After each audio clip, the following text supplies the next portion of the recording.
What is cracking, everyone? It's been a while since I've done a little movie update, so and it's a big one. This one, it's basically all of November. So let's jump into it.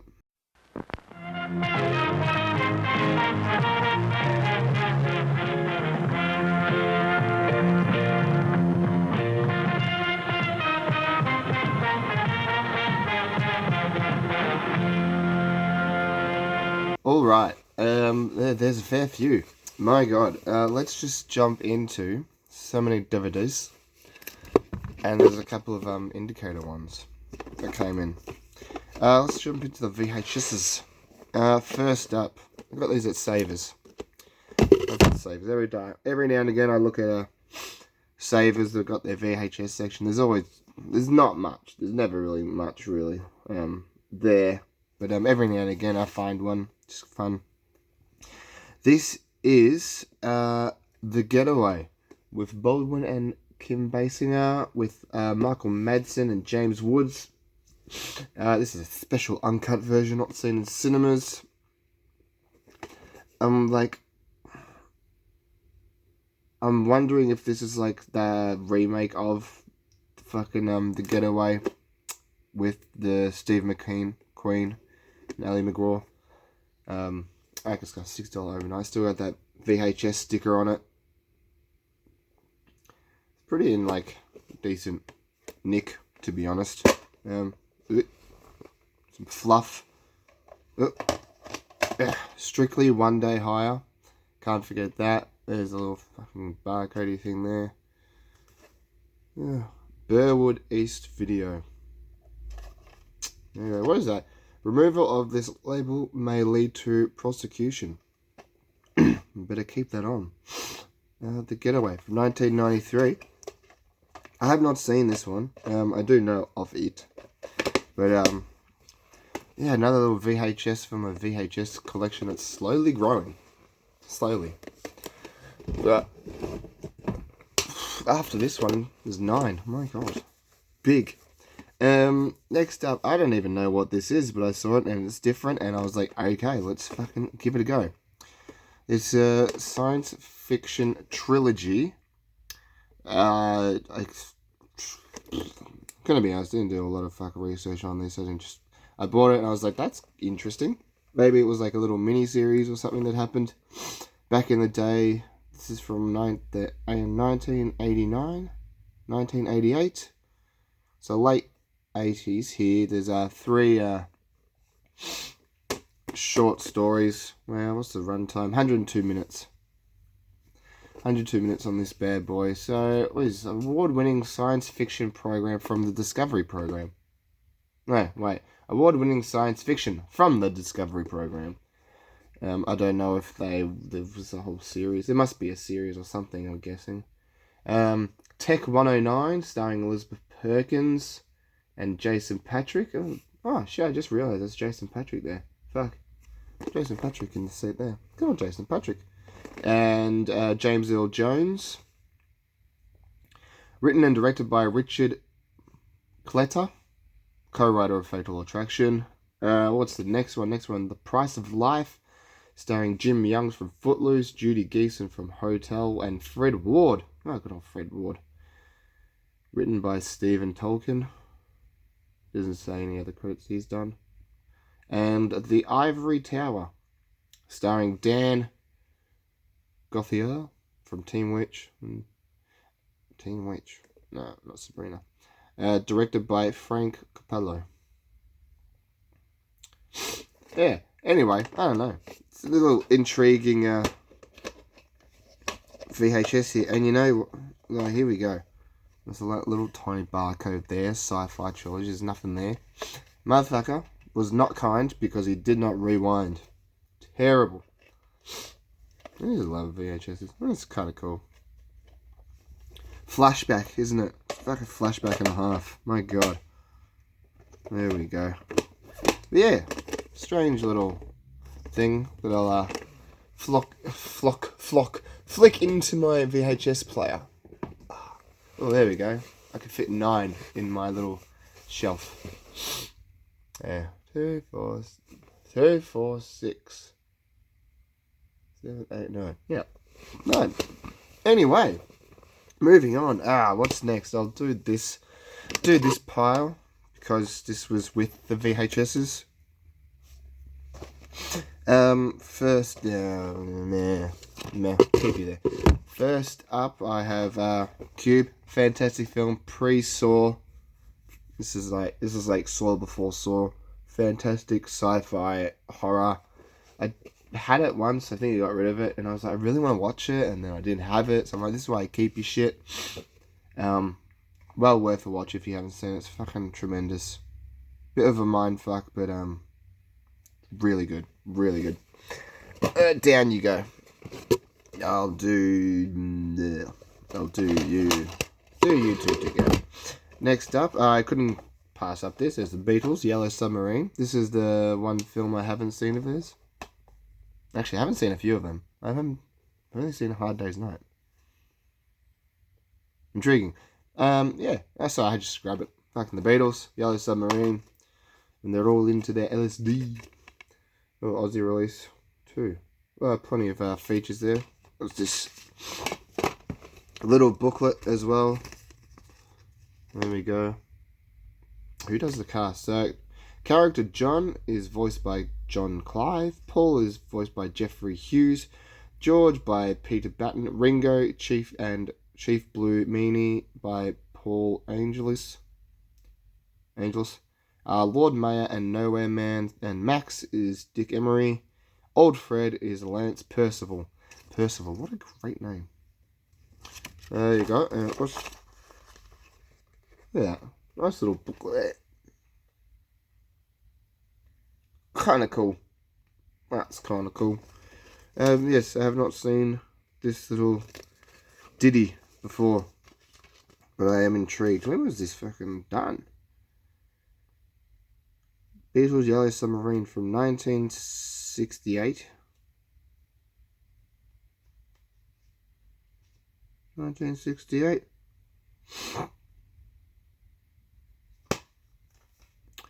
I'm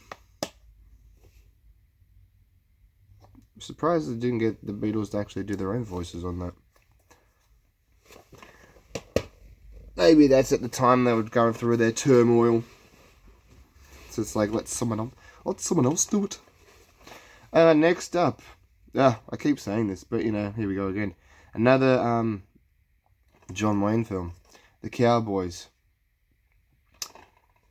All they wanted was their chance to be men, and he gave it to them.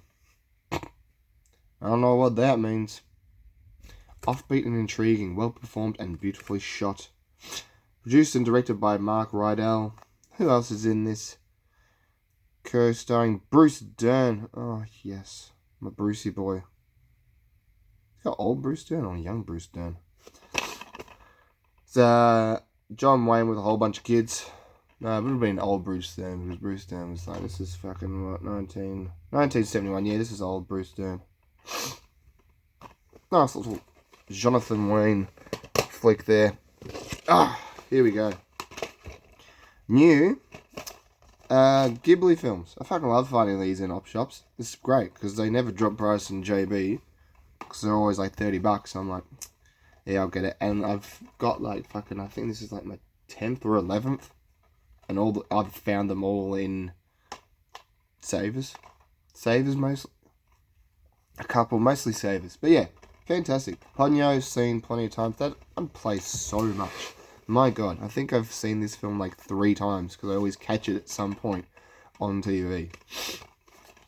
Ponyo, there you go. And one that I haven't seen, Whisper of the Heart. I don't have this one. Yeah. Whisper of the Heart, another little Ghibli film. But I've just done. I should pull the thing out. But so it's a slip. So that's the thing, it's got like the Japanese side to it as well. Whisper of the Heart. Let's flick it around. That looks cool. And then it comes with a little booklet. Not even. Scenes. And also available in the collection. Animation. Was never like a real big anime guy back in the day, but now I've seen many things that have changed me. Oh, hello. There you go. Oh, this is just a catalogue of what else there is. Basically. I don't have that one. That one. That one. Ooh, that one. Ooh, and that one. And that one. And that one. Anyway. What is a flip? A flip. Yes.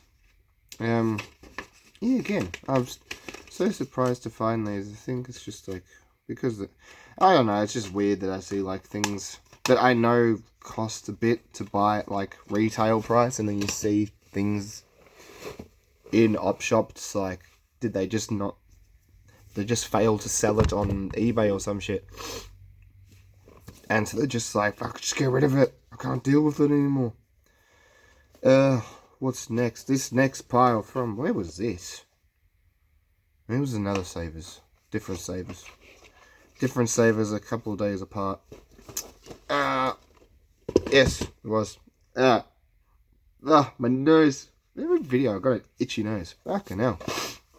We have the ongoing collection of Only Fools and Horses 5 and 6. Oh, we're getting there.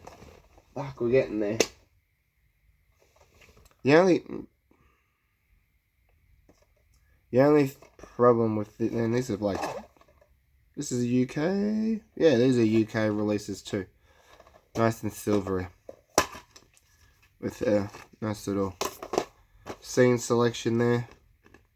Oh, I thought this opened for a second.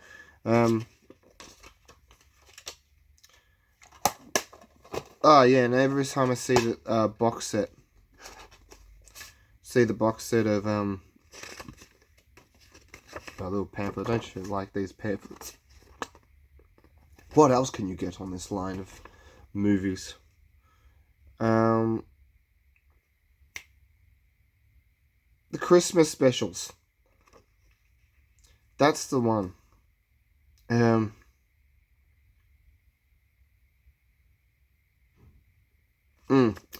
The Christmas specials of Only Fools and Horses. Sorry about the silence. Because I see the big box set at JB and I'm like, well, there's no point now. I've got fucking 2, 4, 5, 6. We've got 6 seasons of this already. And there was 9 seasons and a whole bunch of Christmas specials. And I'm just like, well, fucking, you know, I'm more than halfway there. So what's the point? What is the point? But I feel like there might be a point where I have to find the Christmas specials on their own, and I might have to go through eBay, maybe. Next up we have more British comedy. The Catherine Tate Show, season 1, 2, and 3. I have seen a few sketches of Catherine Tate. I think she's quite funny. I'll do. I don't have this. When I bought it, I was just like, fuck, if I have this, I'm going to be so mad at myself. Catherine Tate, good old fun stuff. 1 to 3. I don't think there was a season 4. Could be. Oh.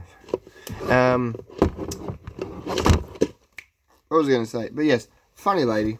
Funny stuff. I have seen some sketches of hers. So I'm happy to have that, you know, just playing in the background or something, just while I'm doing whatever, and catch another sketch here and there. Next up, we have a War triple pack. War triple pack. Good old Man Entertainment. So these are 3 award-winning war documentaries collected here for the first time. Armadillo. It's all fucking Afghanistan sort of stuff too. That's why I was a bit iffy. I was like, only 3 documentaries about people about Afghanistan and shit. I was like, oh, okay. What was Afghanistan? Yeah, so it was on their first tour of duty, stationed in the Helmand frontline in Camp Armadillo. The platoon fights increasingly fierce battles with the enemy that is nearby but rarely seen. Restrepo. I heard my old boss talk about Restrepo. He said it was pretty good, so I was like, okay, give it a go.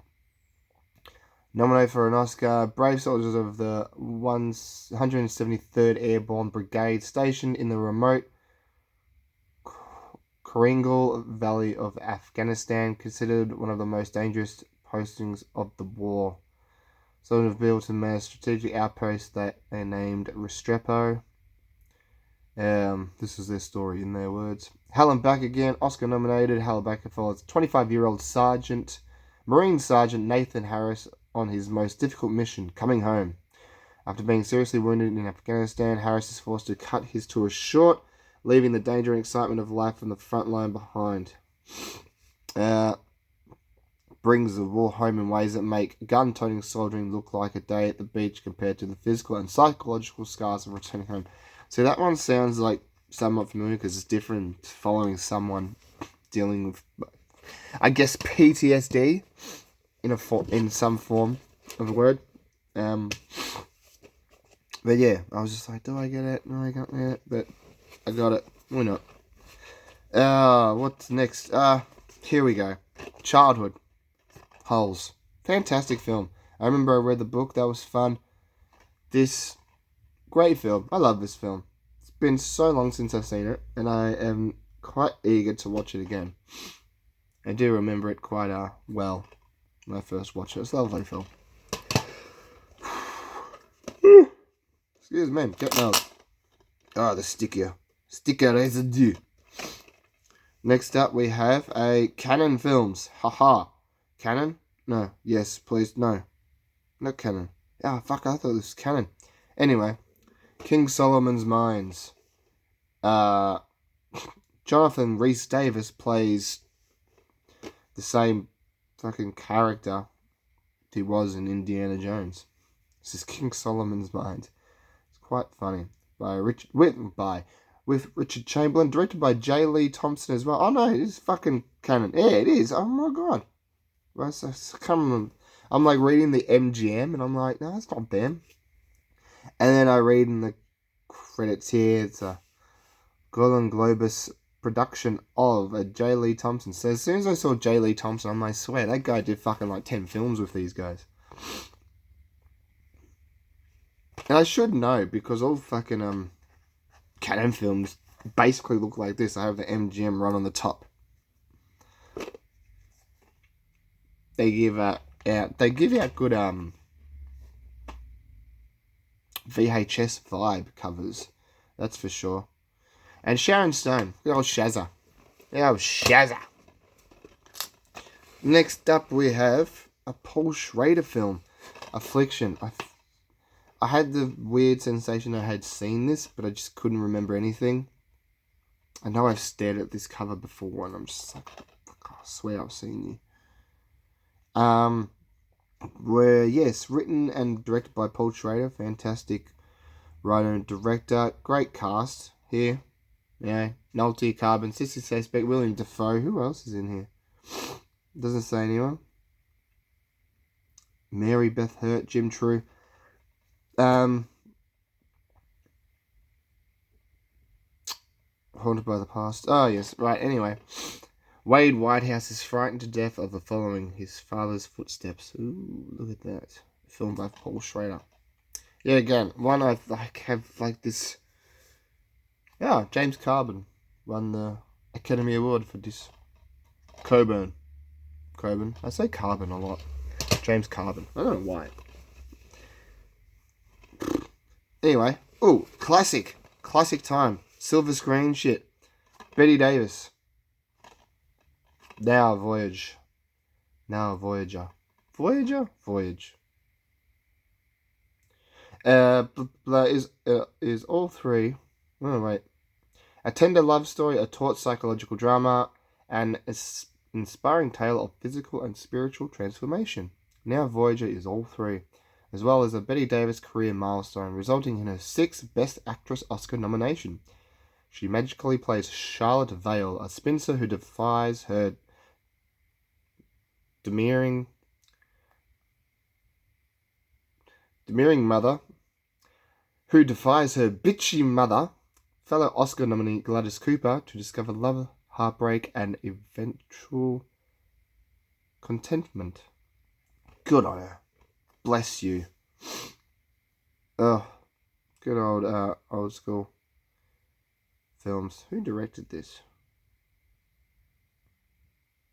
A Hal B. Wallace production, directed by Irving Rapper. I don't think I know the man. Hal B. Wallace. That name does look familiar though. Anyway, always up for the classics. Always up for the classics. Next up, let's fucking. Oh no, they're sticky. I gotta unstick these. So these, I got these. I got these. Cashies. The cashies I haven't been to in yonks, and I was like, screw it. Let's give it a go. I used to have this. We got rid of it. Now I have it again. $1. Wes Craven's A Vampire in Brooklyn. It was a really odd film watching it. I was just like, Eddie Murphy as a vampire. It just doesn't. It was weird. It was just something off about it. And I love this. It's Eddie Murphy's best ever. Don't know if that's like words cut from this person's review or it's his actual sentence, but it's also from the American Urban Network, whatever the fuck that is.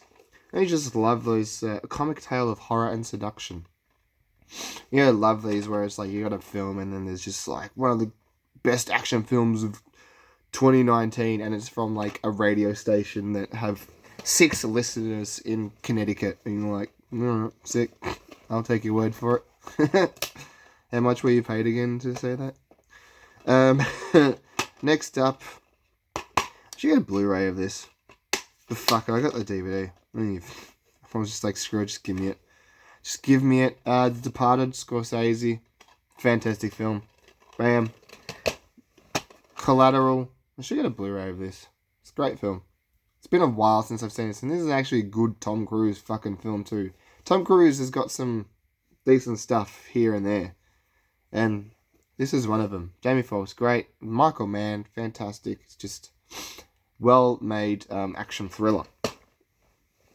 And there's this. Why did I buy this? I fucking don't know. I don't know. From the but I do know the director. I don't. But from the director of Monsoon Wedding. I have heard of that film. And, does this have Ben... Please have Ben Kingsley. Does it have Ben Kingsley? Where's Ben Kingsley? Come on.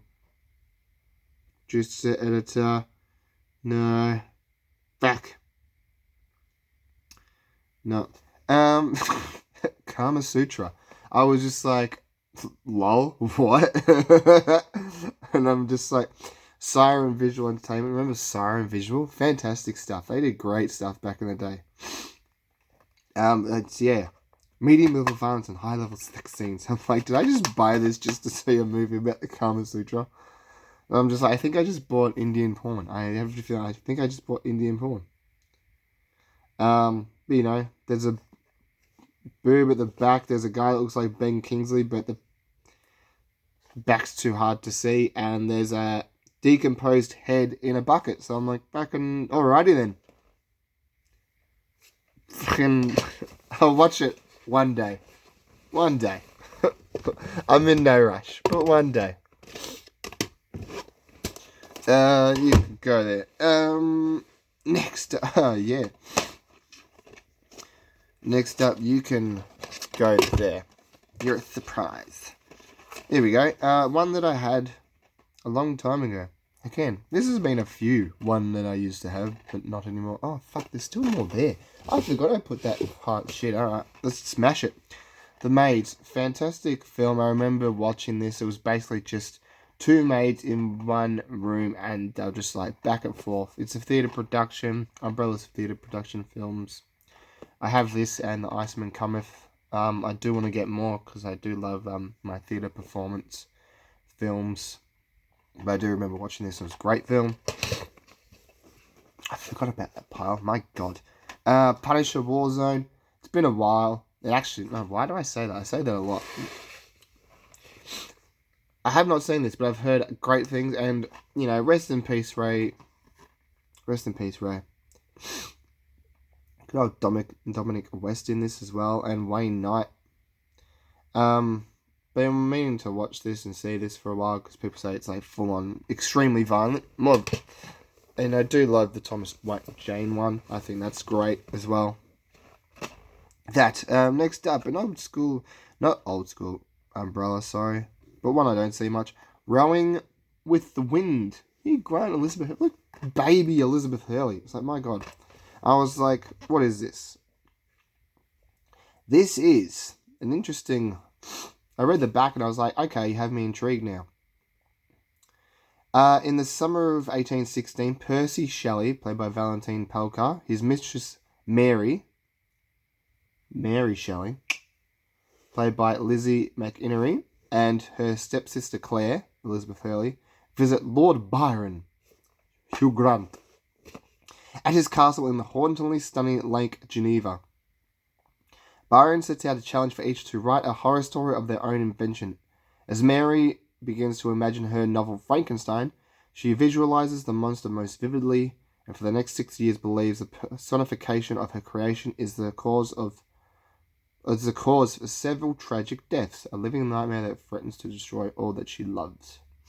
So I'm like, okay, interesting. There's a little like Mary Shelley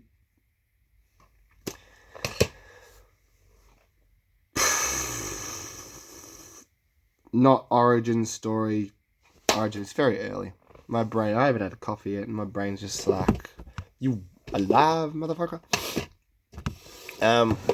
Origin-y story. Riff on an origin story. Go there. Next up, let's do this. Rocky. Fantastic. Bought it. Done. Rocky 1 to 5 and Rocky Balboa. I actually keep forgetting that there's fucking like Rocky 5. I keep forgetting. I know like that's probably like people say because it's not good or anything. But even Rocky 4. But I know Rocky 4 has Dolph Lundgren in it. Rocky 5 I completely forget ever exists. Not saying that I haven't seen it in fucking yonkers.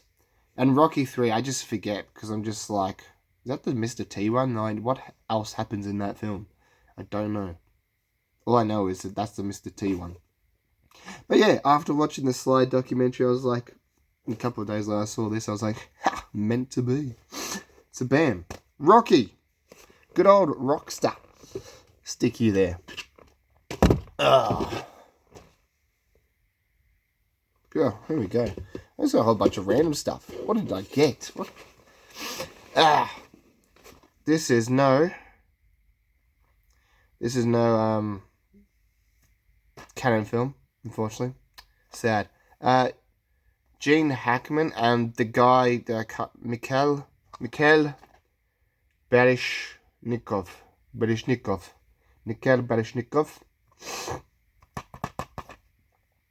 Company business. That's the name of the word.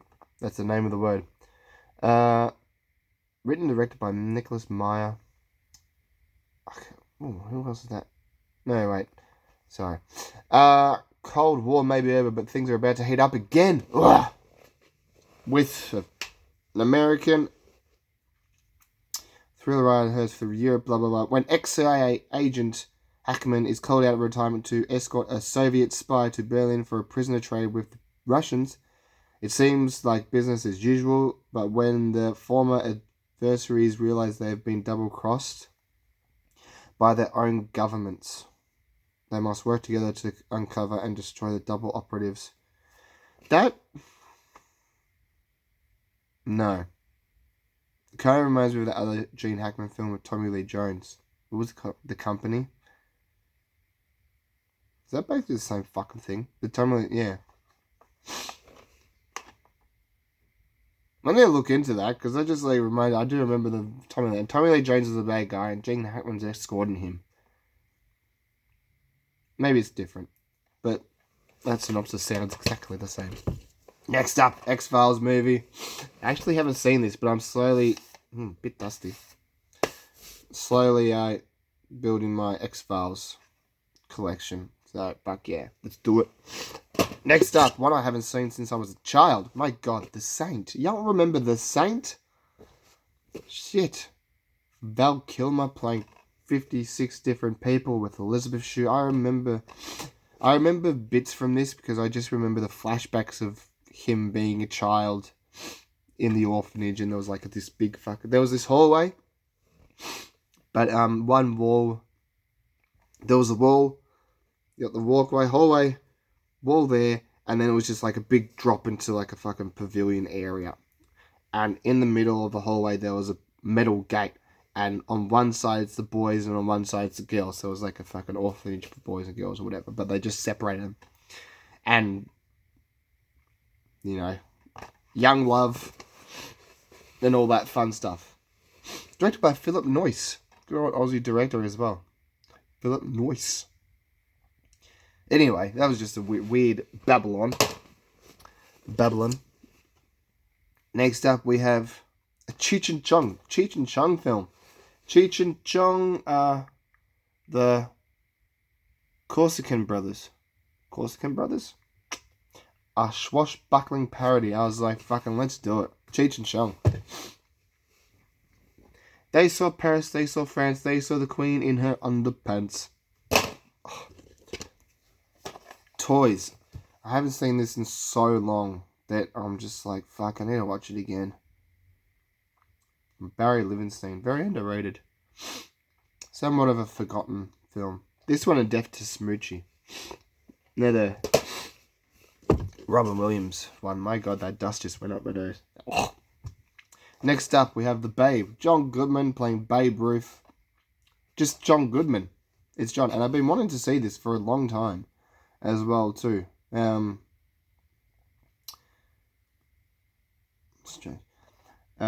long time. So I'm happy to find it. Happy to find that. Next up, we have The Ninth Gate. Polanski film with Johnny Depp. Another film I've been wanting to see for a long time. It just seems quite interesting. And early 2000s horror.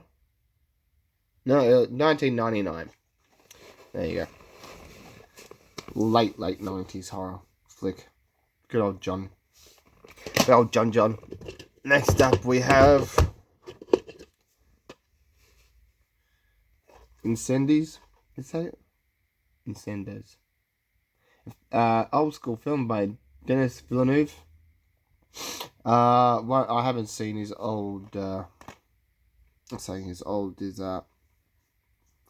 French films. So I'm intrigued and interested in seeing this one. Lots of people talk about it, saying it's great, so I'm fucking like, let's do it. Next up, we have Sweet Virginia, a film I've been wanting to see for a while. John's a great actor, fantastic actor, and this is good. I guess it's another one of those, like, he was bad when he was young, now he's going on the straight path, and then another young bad guy comes into his life and is like, oh, I can't go to my old ways, but I have to save my family. And that's why he's covered in blood with a rifle on the front. And we have another film that went under the radar quite quickly, but I do remember it coming out. Norman Reedus and Dimijon Hansu. Sorry, the creator of Walking Dead. Another sci-fi horror thing. Psychological thriller, I suppose. Yeah. Right, there's that thing. Okay. Now we can... Next up, we have... These were at the fucking Salvo's thrift store. Next up, this... I don't know. The Street Fighter 2. Now, this burnt copy of shit, I saw that and I was like, Street Fighter 2V? I was like, what the fuck does that mean? Same place where I found the burnt copy of Flash Gordon. 6 disc set. I checked it, all 6 discs are there, and I was like, okay, what the fuck is this? Put it into Google, and lo and behold, This has 29 episodes, 1 to 29. It's all in... I can't fucking read. Oh, I can read this. From the sinister back alleys of Hong Kong to the muddy banks of the Ganges. From Thailand to Spain and all across lands unknown, Ken and Rue track down the very best fighters in the world seeking the secrets of their power.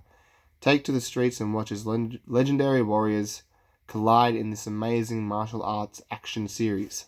It's got Street Fighter 2 anime series, 29 episodes. This has the 29 episodes. I was just like, I just don't know. I was like, this is intriguing. I'm gonna fucking get it. So I got it. Alright. The things you find. Next up, we have Ain't Them Bodies Saints, Casey Affleck, Rooney Mara, and Ben Foster. Fantastic collection of actors there. One film I've been wanting to see for a long time as well too. It seems like another not Bonnie and Clyde. What's it? The Badlands. Terrence Malick's Badlands film. It gives me those sort of vibes. But something I've been wanting to see for a while. Next up we have Magic City Season 1. I see copies of this so much in my cashies, so I just I fucking grab it. I do remember watching the first season. I enjoyed the first season. I thought it was great. The second season, did I see the second season? I don't think I did. There wasn't many seasons of this, unfortunately, but I did enjoy watching it when it came out. So I will get the next season. Season 2. I think it was season 3. I think it was 3 seasons. I can't be too sure. But anyway, great show. Good show. Short series there. Doesn't matter. Next up, we have The Sound of Music. I didn't even fucking have this. So I was like, you know what? Let's get The Sound of Music. And I got a nice little booklet kind of thing back there. And we got this with that special features and a whole bunch of words and pictures. I should stick this up so you can see better. Oh, look, Julie. Some behind the scenes goings-ons.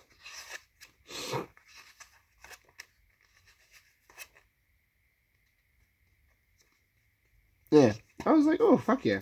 That's just a bit bent, but whatever. We live on. Yeah, Sound of Music. Next up, we have a little Nina Simone CD. The Essential Nina Simone. Just some greatest hits. CD is a bit cracked, but whatever.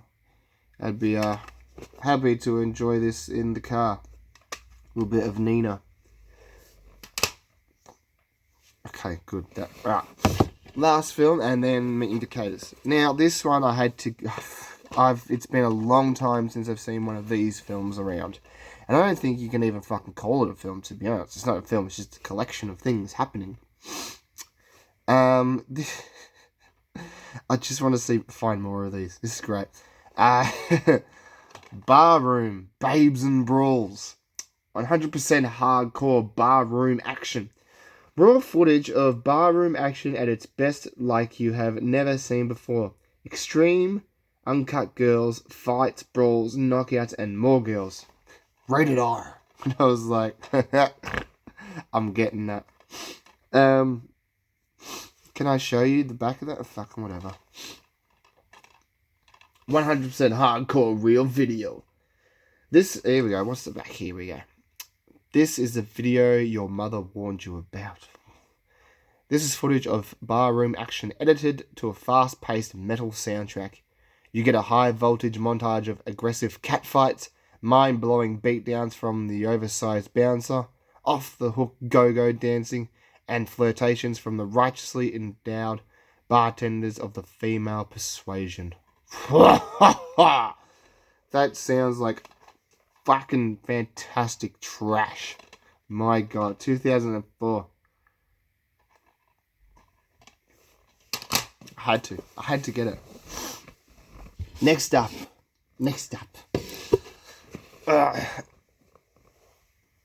I'll now crack my back up and have a good coffee. Right. Bam. What was first? Doesn't matter. Whatever. Let's do these two Jean Brolin films. First one is Lips of Blood, number 407. Locked up, hidden away for eternity. Now, probably the best I can do is that cover, and you can already see that it's just going to be complete nudity. Complete and utter nudity. My God. There's a little booklet piece there. Can destroy them before this curse spreads. From 1975, Le Vieux Dessin. Yeah, I fucking love that. That's a great poster there. My God, that's fantastic. Plenty of features. Plenty of features you can poke the stick at. Yeah, get in.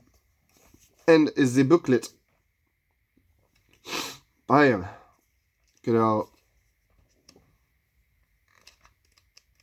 I probably can't like stop on many pages because I don't know.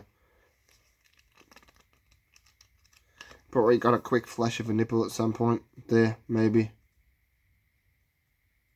Ah, there was that. Oh, yeah. Don't worry. There's male nudity in this as well. Lips of Blood. Yeah, as I said before, they're fucking.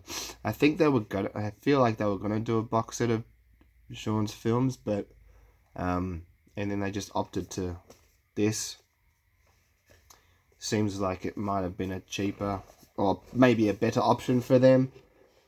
Because it's all like, you know, I don't know. But anyway. Next up, Fascination. This is number 410. What year is this? 1979. So probably, I think there was 20 odd films. And this is one people talk about a lot. People enjoy the most. Fascination. The universe of madness and death. But yeah, everyone says this is one of his best. And it always comes up on like documentaries. People say it's fantastic. The scenery and what have you. Fascination. But alas, I have not seen any of his films. So I'm intrigued. Intrigued to see some Jean Brolin. After watching the documentary, I'm like, okay. Even though some of his films are just like cheap, big gore, nudity, sex films, he did have want and need to make it cinematic. So hopefully I can experience some enjoyment out of these. That just sounds mean. My God. Fascination. There's a few there. I'm going to have to start jumping into these. My God, there's already 6. They've already released 6. So behind. Next up, we have Black Magic Rights. There's a little nice hard box. I hope they don't completely change into this. They won't, but I think a lot are gonna be in this kiss. Damned for all eternity. Oh, this is Italian. Italian? Rinato? Italian language. I like that white. It's a nice white. Bam. Back, not much there. What's this? The 4K restoration of Renato Boselli's 1973 erotic horror film, also known as The Reincarnation of Isabel, starring Mickey Hargitay and Rita Caldoni.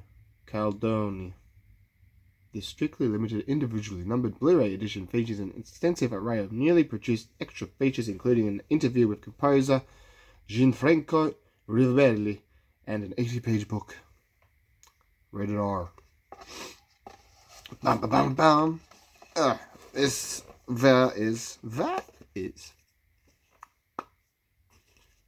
You can see the cheapness in that, but fantastic. And that would be the director, I suppose. Flick through that a little bit. I'll flick through that. It's terrible. I'm not putting it on to... I don't do it. There you go. So that seems pointless. Yeah. Basically just flicking pages in a book. And this is the Italian poster. Assumes. There's the back. Whole array of extras. There's always plenty of extras with these releases. It's fantastic. So it's well worth the money you spend. Because these come to about like... They come to about like £15 or something. This is like basically... This is like... Well, those. Your normal like... These are like £15, which is like $30. These are about 40 odd or something. Which I don't mind. I think that's alright. A fair price. I think that's a fair price. For what you're getting and what we have. I say. Anyway. Next up we have Cold Eyes of Fear. One film I have seen. My God. By the fantastic Enzo G. Castorelli. Music by Ennio Morricone. It's been a while since I've seen it. It's like a giallo from memory. So anyway, here we go. Yes, restoration of 1971 giallo, scored by him and starring Giovanni Rulli, Frank Wolf, Fernando Rey, and Gianni Gacco. The strictly limited, individually numbered Blu-ray edition features an extensive array of extras, including interviews with Castorelli and Gacco, a new commentary, and an 80-page book. It's an 80-page book. Excuse me. So, for like $40, it's a fucking decent price. A very well price. Because with other stuff around, it's like... I don't want to like bag shit out of this, but like... Here we go. Where's this? Where's... Umbrella Film. And this is $35 new. $35 new. You get your slipcase, this, and some of them have like little postcards or whatever. Some will have a poster. You're cool. So you get that, but there's other stuff. I think like this Cloak and Dagger one was more expensive. There's just some that what I'm saying is, for the price, you got a hard box here, so it's not going to get cracked or damaged. These are fine. This is probably cost nothing to make, but still, it looks cool. It's nice. It's thin, and 80 pages, and the amount of extras, there are curated for this release as well, compared to like some other releases of films. And like 80-page book. If there was like an 80-page book for one of these, the price of these would, they're fucking like an Umbrella film would go up. For sure. Not saying anything's bad with Umbrella. But it's just, I'm just saying it's fucking value for money. 100%. Oh, is that it? That's it. That's it. That's, where can you go? Just know you can go right there, baby. Boom. Did it. Fucking did it. My God. I have so much to watch. It's gonna be fun. Anyway, thanks for joining me on this trip. I'm gonna try and do some new shit next year. Let's try and do some new stuff next year. Yeah, let's give it a red hot go. I'll figure it out. First, me and my partner have to find a new house to live. So, but after that, some cool stuff will happen. I'll make sure it happens. Yes, cheerio, my loves. Take it easy. Happy collecting.